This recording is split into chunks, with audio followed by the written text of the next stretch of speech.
we start with our oldest department, one you're familiar with, gender-based violence, I guess. Sure. So now the department is currently called Gender-Based Violence. We renamed it a few years back, but it was originally Domestic Violence Department when I was first started.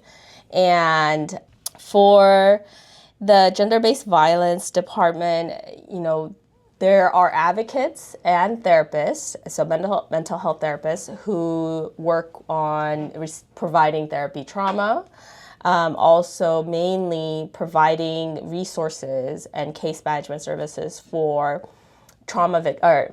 victims of crime, gender-based violence, and they walk through them. Just a lot of times they come in when it's in the middle of the crisis. So walking them through maybe perhaps restraining order, putting them in a safe shelter or temporary housing, all the way to when they are about to be independent, helping them find jobs, helping them apply to schools to gain a trade or a skill, the whole entire walk of their kind of finding healthiness in their life, right? And so, and the gender-based violence, for those of you who are not familiar with that term, it encompasses just any types of violence that exist because of the gender differences, whether it's domestic violence, sexual assault, human trafficking.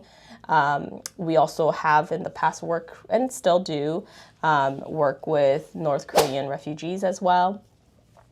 And so this is kind of the broad, and I would say this is the core program of KFAM.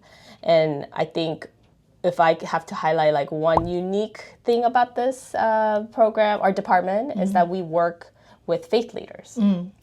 And we train over, hundreds of faith leaders each year on domestic violence and sexual assault so that they can provide the appropriate response to when a crisis happens in their home. Because a lot of times they tend to be the first responders, and the immigrant community church leaders tend to be. Yeah, I guess that's something that people don't realize, that, those people are first responders. It's not only just police or firefighters, which, is important as well. But I think also, a lot of this gender-based violence also came during COVID, when Asian hate was really high. And so people, regardless of gender, were being, attacked. And so that's why a little bit more of the name change as well came about.